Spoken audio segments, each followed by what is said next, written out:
Hello everyone, welcome back to another episode of the Crafty Crow Show.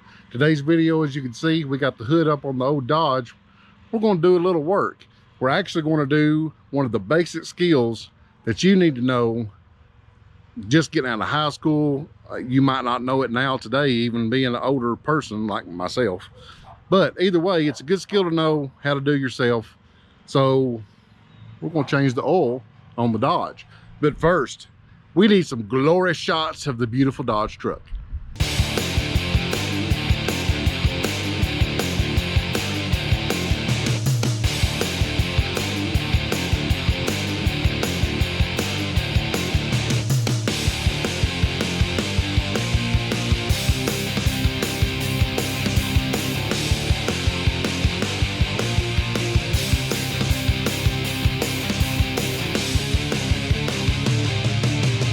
Ain't she pretty? Yes, I know it's a Dodge, and I know, go ahead and start rolling the comments about the transmission. I got a 5-speed, boys. I knew the transmissions were crap and the automatics. The only thing that's been wrong with this one is a slave cylinder, and I went ahead and changed the clutch plates while they were that deep in it. So, yeah, this transmission's fine. Now the dash, no. Anyway, like I said, this episode, we're going to change the oil. This is geared toward the younger people that might not know how to change oil. I know a lot of you all probably already know how and are like, oh man, really, we're going to change oil? Yeah, I know. But we like teaching and we like people to interact and we like people to know what's going on. So we're going to change the oil and we're going to help all these people that don't know how. So don't be bashing nobody that don't know how. This is a free space. Anybody that don't know, ask questions, we'll answer you. Because I know my subscribers will help answer the questions instead of make fun of you. We might poke a little fun here and there, but if you really want to learn something, we'll help you out. So let's get to changing the oil, and I will show you in this video how to do an oil change on any vehicle. Stick with us, come with us. Let's go find out how to do this and spend a nice day under the vehicle. So as you can see, we got the Magnum 4.7 V8, and yes, it's got the ticking valves that I'm just testing to see how long it'll go. Replacement items under this hood since I've had the truck. Oh, AC compressor. I've replaced it, all the lines and everything to it a few years ago. It's had, I believe I put a new radiator in it maybe, or one of the coolers. Might have been a radiator. I've only changed the plugs once in it. Yeah, I know. Other than that, it's been for the most part pretty good. Just stuff here and there, but I mean, over the 20 years, it's actually been a really good truck for me. So I know we make fun of them a lot, but seriously, this truck for me, I got a good one, and it's been real great for me. So just kind of wanted to give you a little update. You can see how new that compressor looks compared to everything else. I need to wash this thing. Like it's bad. It's bad. While you're up here checking stuff, check your fluids, check your radiator fluid and everything too while you're doing this, and kind of, you know, check all the fluids out since you're changing the oil to make sure everything else is good, because it's a good time to do it. So there's under the bonnet of the old Dodge. Now, one of the first things to do, find you an oil pan. Gee, that's nasty. And it's a good idea. Chalk your wheels since you're going to be underneath it. So, first off, crawling under. If you're our truck, I'm going to give you some upside down view for to do, because that's how I believe. If your truck is anything like mine, especially like right over in that rocker pedal, you may need a tetanus shot before you do this. There's my drive shaft yoke. I don't know why that's so clean. I've not replaced that. That's the cleanest part of this truck. That might not be good. Anyway, so fighting with the tetanus and fighting with the fat boy getting under the truck, we come up to there. That's the bottom of your oil pan, if you can see, and that is the plug. So that's where the oil's going to come out. So first thing you do, check that. I can't do this one-handed. check it with your hand, because I had this thing out a little while ago. So if it's if you can touch it with your hand without burning, the oil's cool enough to let out. So, you know, be cautious, don't burn yourself. Make sure the engine's cool. But let's get a socket. Let me try to get you set up where you can see. And then you got to aim to get it in that pan. It could be a messy process, but you can do it. All right, let me get you set up and get this thing off. Boys, I swear, either my truck has got shorter or I've got fatter since last time I was under here.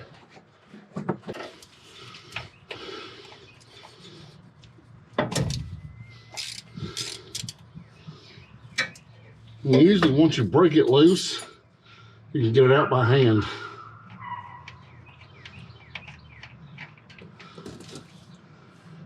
And there we go.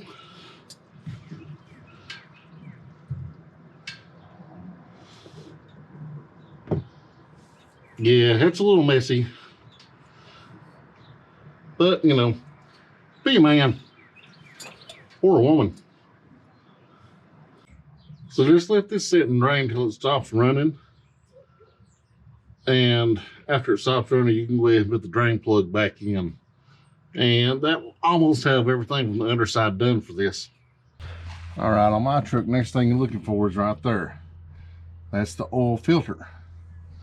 And as you can see, Dodge provided this nice little channel because you can't get it any other way but then up through here. And when that usually makes a bit of a mess too, but you can set your pan right under that little lip of that channel, and that'll at least help it roll out there and not get all over everything. So what we're going to do, normally you can't get those off by hand. You're going to need some kind of a, what do they call that? Oil filter wrench. You need some kind of oil filter wrench, but screws counterclockwise out of there. And I'll show you another little trick once I get this thing pulled off. Try to go in from up here. Maybe that'll work out better.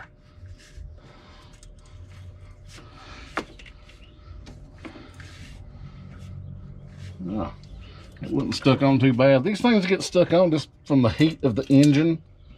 It's why you can't get them off. You just put them on hand tight when you put them on. But now let's see if I can keep from making another big gommed up mess.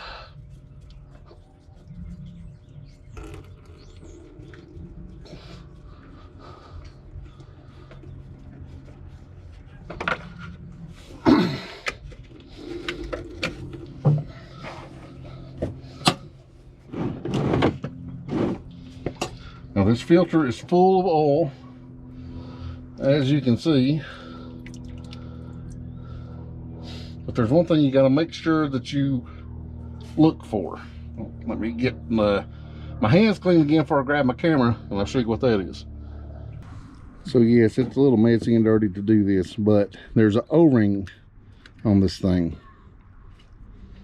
And as you can see, this one's on there. So that's good. Sometimes these O-rings will stick to the engine block, and from experience, when I changed oil in my Bronco for the first time when I was a teenager, both O-rings equal oil spraying out everywhere underneath the hood. So bad idea to have two. Two is not better than one in this case. So just make sure your O-ring's on this. If not, it'll be stuck up on the block and you can just pull it off. Now, time to get the new filter. And here's the new filter. You can see there's the gasket. Now you need to do something with this gasket, and we're hitting a very controversial thing on oil changes. The non-controversial thing, you take some of that old oil, just get a little bit on your fingers and go around that gasket. The reason is that little bit of oil will help keep that gasket from sticking to the engine block. So that's why you want to put oil on that. Now, the controversial part. Some people say yes, some people say no. Some people fill this up before they put it on the vehicle. Some people leave it dry. I've always filled it up but this time I'm leaving it dry. So whichever way you feel like going, but I'm sure I'm gonna get some comments off this. Oh, I so wish I had a better way to get y'all in here to see that. So if it come out counterclockwise, what way is it going to go back in? Right, clockwise. Now, like I said, hand tight. You don't have to put a wrench on it. Tighten it up. There's no need for it.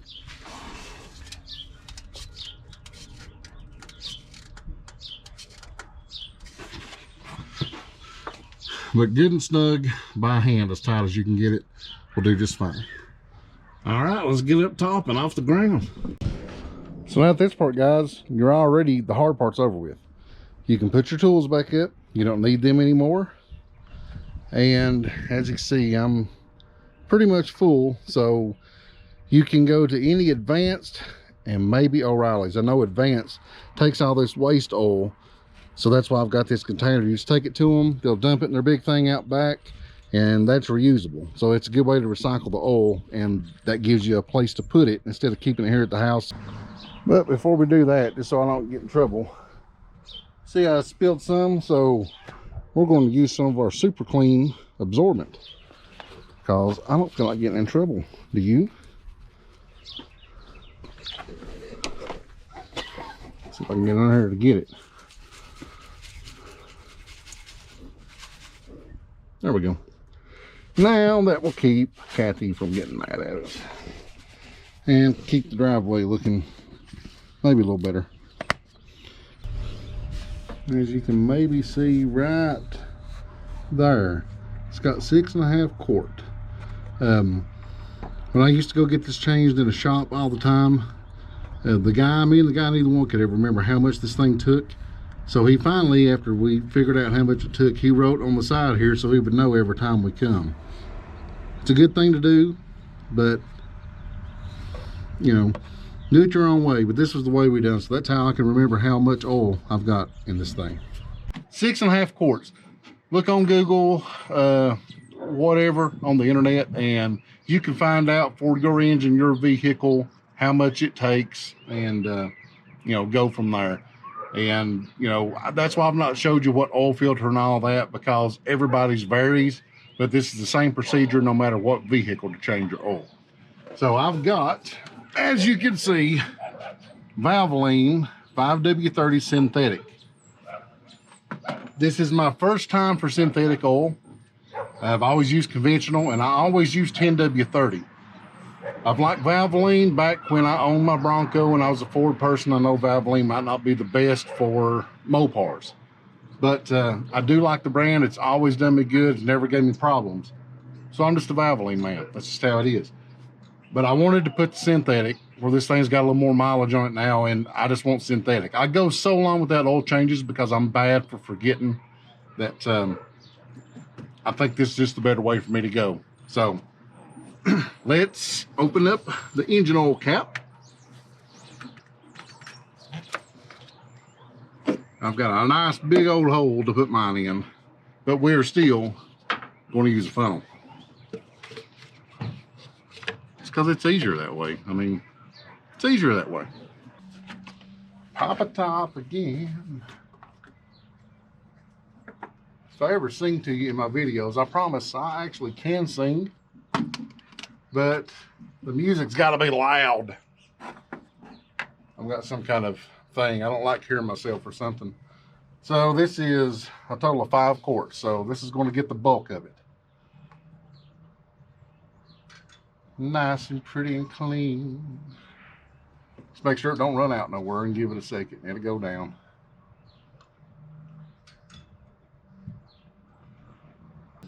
And I forgot to mention, make sure before you pour this in that you put the plug back in the bottom. So double check the plug. Experience talking again. Double check the plug and double check the filter before you start doing this, or you're going to have to go back to the store and get some more oil. Just another tip. Okay, so I put 6 quarts in. Even though we wrote that down, it's always good to go under instead of over. Trust me. So let's check the oil first. Just go ahead and wipe the stick off. We've gave it a couple of minutes for everything to drain down in the pan, which is what you need to do, or it's going to give you a false reading. So stick it in, right back out. And I don't know if you can see that. The oil level is about right there, right at the top of the safe mark. So that's why only the 6 quarts, but that's going to drop down because the filter needs filled up, right? So now at this point, what we're going to do, we're going to pull our funnel, put it in there so we can finish draining into the old bottle here. Put our cap back on so nothing gets down in there. Make sure we get it on right. Okay, good and tight. Everything's back in. We're going to start it up and let it run for a minute. Now, while it's running, you want to come back out and check. Make sure that your oil pressure goes up, and we'll show you that. Then come out and make sure that it's not leaking around the filter, and take a look under and make sure that it's not leaking out from the pan. So while the engine's running, check all this stuff, especially once the pressure starts building up in the system. It'll let you know real quick though if something's leaking. Okay, let's hop in the old clunker. Now, I'll let you look at the oil pressure and we'll make sure that it pops up. Here we go.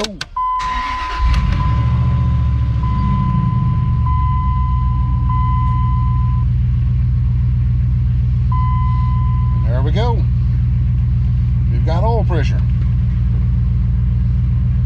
So now sit here for a minute, make sure that, you know, pressure stays up.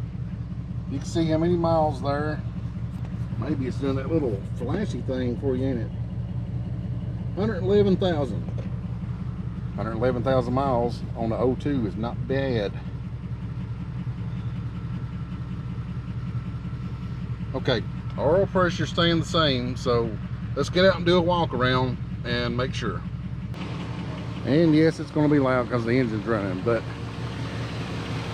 oh, listen to that pick. Tick, tick, tick, tick, tick, tick, tick.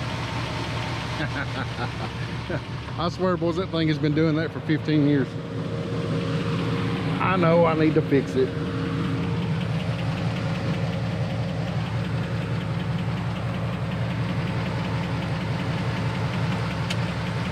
Okay. Don't see nothing coming out from the filter, which it's not running really long enough to put a ton of pressure into the system yet. Let's check this oil plug, make sure there ain't nothing leaking here. Don't mind all my garbage.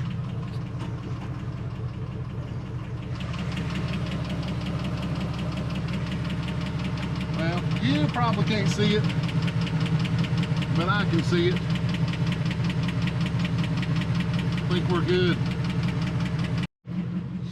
All right, now that everything's good, I'm gonna give it some throttle and get things circulating some.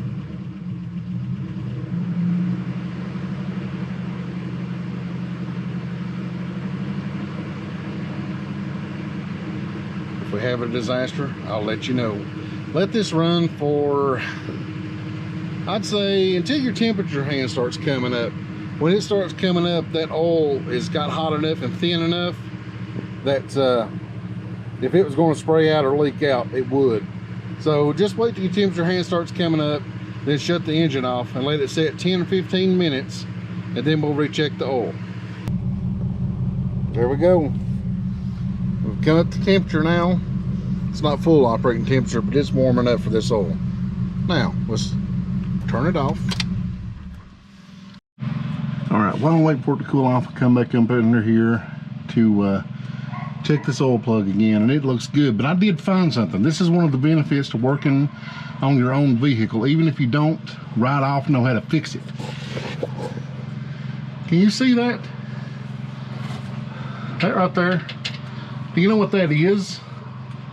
That should plug in. It looks like, ooh, I can see better.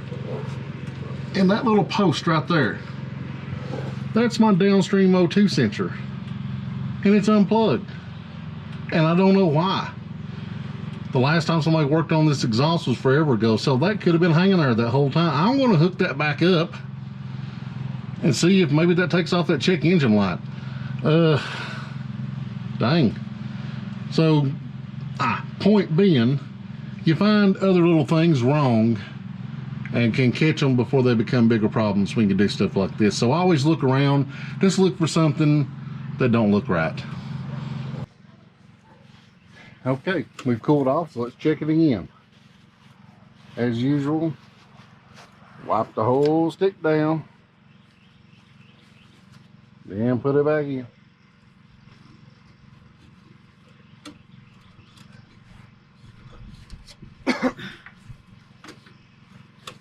Now let's see what we got.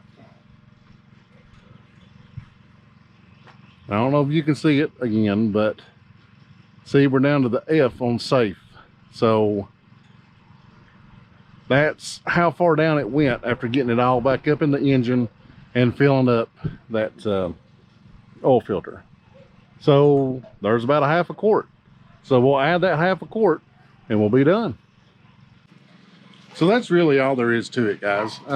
Yeah, you can take it to a place to get changed, and it's actually usually a little cheaper depending on what kind of oil you use. If you use the standard bulk oil they got, it's cheaper. But it's one of those basic skills that you need to learn as you're growing up, that everybody just needs to know how to change their oil. And it's not hard at all. You know, the hardest thing is getting rid of the old oil. And I told you, take it to Advance, they get rid of it for you, especially if you're buying your oil there. So hope this was informative. I hope y'all learned something from it. I know a lot of y'all that watch me probably are like, duh, we know how to do this. But you know, I'm kind of aiming this one at the younger guys and gals that want to get their hands dirty on their vehicles and really start getting to know them. So, you know, let's not put them down, let's build them up. If you younger ones or anybody that didn't know how to do this got any questions, ask us in the comments. I'll be happy to answer. I'm sure some of our more knowledgeable than me subscribers will help answer some questions, and we'll make sure you get through this. But it's not a hard job at all. So I thank y'all for coming by with us today. Thank you for watching. Hope you enjoyed this episode, and until next time, love one another as the good Lord tells you. I want to get this buttoned up. It's time to go eat supper.